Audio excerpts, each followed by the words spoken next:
1998, 2007, 2016. A hike in the state park by a student excited about his future. A road trip to the border of Mexico, and a young woman who missed her best friend and was looking forward to a long visit. A walk off campus by a 19-year-old who had experienced some bumps in his first few years of college and seemed uncertain of where to turn next. 3 different college students in the Carolinas have gone missing, all under very different circumstances, but their friends and family still don't have any answers as to where they might be. There are a number of missing persons cases right here in the Carolinas, and some have received more media attention than others. These are the stories that tug at our heartstrings, make us pray it never happens to anyone in our families, and wonder if there is still any way to find closure for these missing persons and their loved ones. I'm Renee Robertson. Please join me for Missing in the Carolinas.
Episode number 8, Missing College Students in the Carolinas. Hello everyone, and welcome to Missing in the Carolinas. Today I wanted to cover the cases of a few different college students who have gone missing in North and South Carolina over the years. The students all disappeared under very different circumstances, but their absences have left a hole in the hearts of their loved ones, nonetheless.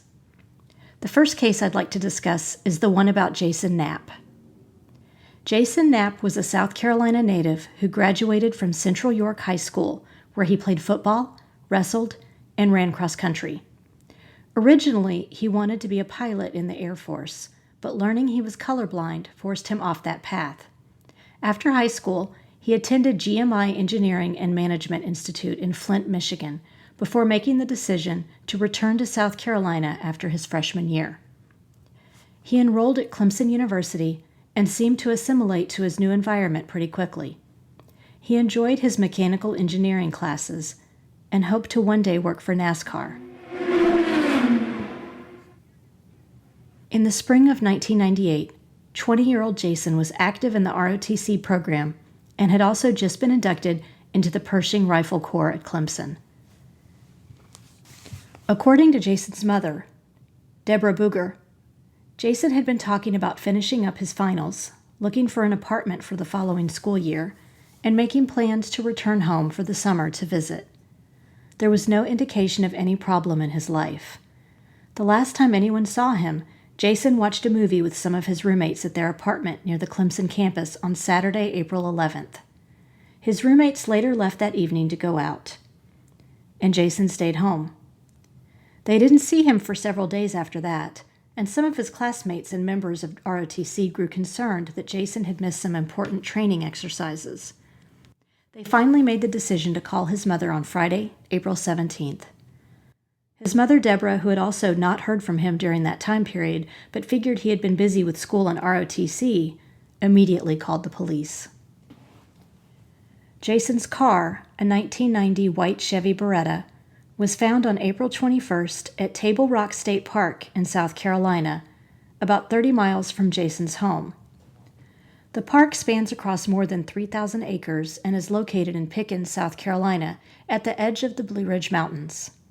It was locked, and a park admission ticket indicated the car had entered the lot between 3 and 5 p.m. on Easter Sunday, April 12th. Analysis of a fingerprint on the ticket later determined Jason had touched it. Receipts found in the car showed that Jason had purchased lunch from a Wendy's near his apartment earlier that day, and had also purchased a 6-pack of root beer and some fruit juice from a local grocery store.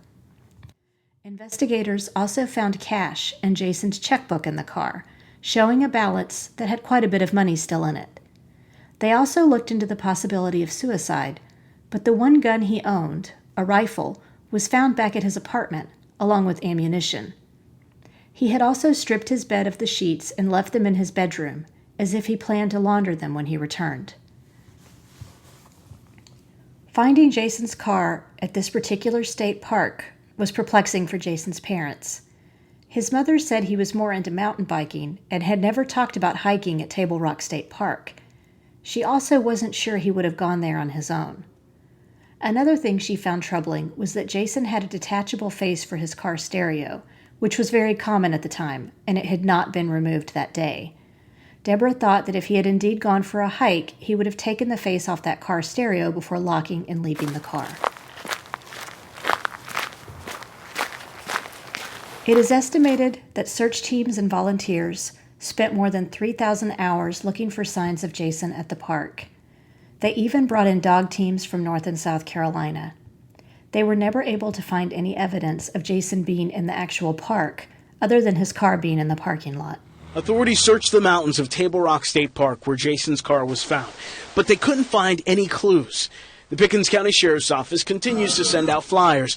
Also, the National Center for Missing and Exploited Children recently updated an age progression photo of what Jason would look like today. There were some people that theorized Jason had been the victim of a man named Gary Michael Hilton, who was dubbed by media as the National Forest serial killer. Hilton, who was 66 at the time of his conviction, confessed to a number of murders between 2005 and 2008. He abducted and murdered Rosanna Miliani from Bryson City, Cheryl Dunlap from Florida, John and Irene Bryant from Brevard, North Carolina, Michael Scott Lewis from Ormond Beach, Florida, and Meredith Emerson from North Georgia. Hilton had traveled all up and down the eastern part of the United States, abducting and murdering his victims at national parks.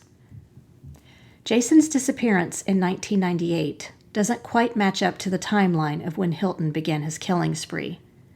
During his initial interrogations, Hilton denied any involvement in Jason's case and even made a recording for Jason's family. He said, "I'm sorry for your loss. I've seen my victims' families crying in court. I know what you're missing. I want to assure you that there is absolutely no light that I can shed on the manner of your son. I say that realizing that it certainly fits in with the modus operandi that I'm assumed to have used in several crimes that I'm suspected of, but it is, in this case, coincidence." Not knowing what happened to Jason took a toll on his parents. His mother paid for a memorial and a bench to be installed in his name, and it is located at the South Carolina Botanical Garden on the campus of Clemson University.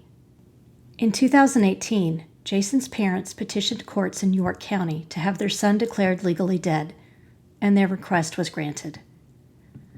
Anyone with information on what happened to Jason Knapp is asked to call the Pickens County Sheriff's Department at 864-898-5500.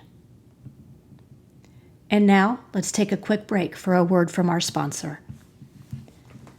Are you looking to level up your writing this summer? Whether you focus on nonfiction or are more inclined to creative writing, WOW Women on Writing has a whole roster of classes this summer that can help you achieve your goals.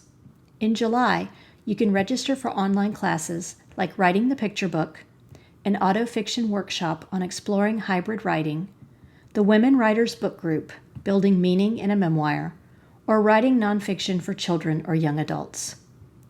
For those who have a hard time fitting writing into their already busy schedules, there's even a class called No Matter How Busy You Are, You Can Still Find Time to Write. To check out these reasonably priced classes, visit wow-womenonwriting.com and click on the Classes tab. And now, let's get back to our story. This leads us to the case of Virginia Ginni Wood, a student at Appalachian State University in Boone, North Carolina, who went missing in 2007. Ginni was 19 when she went missing. She was on the dean's list at Appalachian State University, majoring in accounting. She was from a small town in North Carolina called Chocowinity, where she had grown up with a friend from high school named Kelly Gaskins. Ginni's mother said Ginni was a shy young woman whose good grades came naturally to her.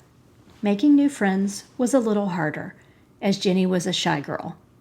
Her first few months away at college had been hard, but she eventually settled in and started finding people she could relate to. She still missed her best friend Kelly, though, and kept in touch with her whenever she could. Kelly and her boyfriend, Irvin Williams, had continued to live in Chocowinity while Ginni attended college, but the couple abruptly left town to go live in Texas right after Christmas in 2006. Ginni made the decision to drive from Appalachian State University to Brownsville, Texas, to visit Kelly and Irvin in March 2007 during her spring break. According to information shared in the Disappeared episode that aired on the Investigation Discovery Channel, Ginni told her mother, Tammy Wood, that Kelly and Irvin had gotten jobs at a motel in Brownsville and were also living there. Brownsville is a town in Texas that borders Matamoros, Mexico, and Ginni was excited about the possibility of crossing the border to do some shopping. Tammy was nervous about her daughter making the long trip alone, but Kelly had encouraged Ginni that it would be a fun reunion. So she packed up her car, a 2003 black Nissan Sentra, and headed off on March 8, 2007. She traveled from North Carolina through the southern states and into Texas. She called her mom to report she had arrived in Texas so her mom wouldn't worry. Her mom then called her the next day, and Ginni told her they were watching a movie so she couldn't talk. Ginni never called her back. After not hearing from Ginni for a week, and knowing classes had started back up at Appalachian State University, Tammy called Kelly's mom, Denise Wilson, to see if she knew anything. She didn't, so Tammy went to the Beaufort County Sheriff's Department and filed a missing persons report. On March 10th, Ginni's cell phone had pinged off a cell tower near Brownsville, Texas, where she had told her mother she would be staying. Over the next 4 days, it appeared to be pinging off various towers across the border in Mexico. The last time the phone was used was on March 14th, near a cell tower in Monterrey, Mexico.